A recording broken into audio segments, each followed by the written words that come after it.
Aujourd'hui, on se penche sur un sujet qui fait un peu débat dans le monde des réseaux sociaux. L'autolike.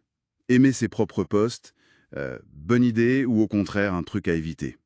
Oui, c'est une question qui revient souvent, surtout chez les community managers, hein. Est-ce que c'est malin ou est-ce que ça fait un peu désespéré? Exactement. Alors, pour décortiquer ça, on a une analyse assez pointue qui s'est intéressée à cette règle tacite. Mhm. L'objectif, c'est de voir si ça sert vraiment à quelque chose, au-delà de l'image. Est-ce que c'est efficace? Comment c'est perçu? Bref, on va explorer ça. D'accord. Et la question, finalement, elle est simple. Liker son propre contenu, c'est pro ou c'est pas pro? Ben, l'analyse montre bien qu'il y a une différence entre l'intention et la réalité perçue.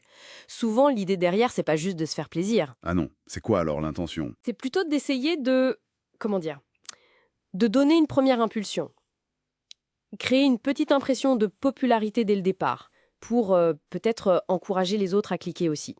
Une sorte de simulation, quoi. Je vois une espèce de coup de pouce psychologique un peu artificiel Oh, peut-être. voilà. Mais c'est là que le bas blesse, parce que l'analyse souligne que, dans le milieu, c'est souvent assez mal vu, Ah oui, comment ça? bah, comme une sorte de manque de confiance ou une pratique un peu maladroite. C'est une coutume plutôt mal vue par les pairs, en fait. D'accord. Et puis surtout, l'article insiste sur un point technique important, ça ne marche pas vraiment pour booster les visibilités. C'est ça. Exactement, c'est un peu le cœur du truc. L'auto-like, ça ne trompe pas les algorithmes. Ce n'est pas ce premier j'aime qui va, comme par magie, rendre un post viral. Donc le mythe de je lance la machine, ça tombe un peu à l'eau. Complètement. Les exemples observés le montrent. Souvent, les posts auto-likés, ils ont très peu d'engagement réel derrière. Ça ne déclenche pas grand-chose de plus. Hmm. Et là, ça devient intéressant parce que si ça ne marche pas et que c'est mal perçu, Ben oui, ça soulève une autre question. Est-ce que cet auto-like ne masque pas un problème plus fondamental? Peut-être que le contenu lui-même, en fait, n'est pas assez engageant. ah, le fond du problème serait ailleurs. C'est ça. L'analyse suggère que si l'engagement est faible, la solution, c'est pas de s'auto-liker, mais plutôt de revoir sa copie, revoir la stratégie éditoriale, tester autre chose. Ça me fait penser à l'initiative d'Instagram à un moment de vouloir masquer les compteurs de likes. Tout à fait.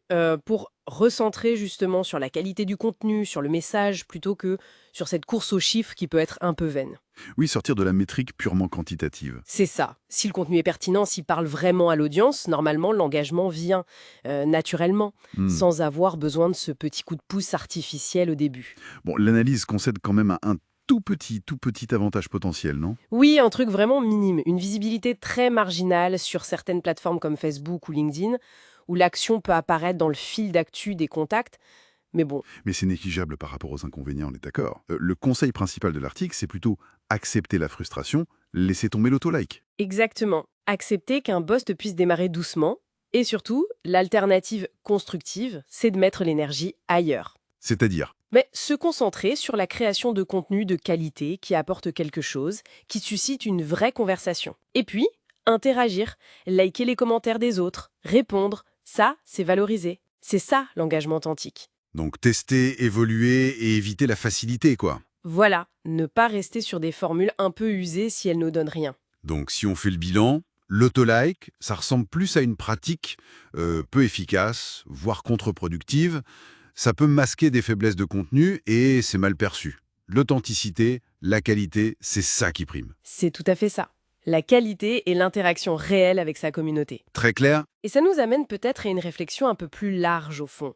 Au-delà de ce simple clic, de ce like, qu'il soit autogénéré ou non, comment est-ce qu'on mesure vraiment l'impact, la résonance de ce qu'on publie en ligne? Bonne question. Qu'est-ce qui construit une relation durable avec une audience au-delà des chiffres bruts? C'est peut-être ça la vraie question à se poser pour évaluer sa communication.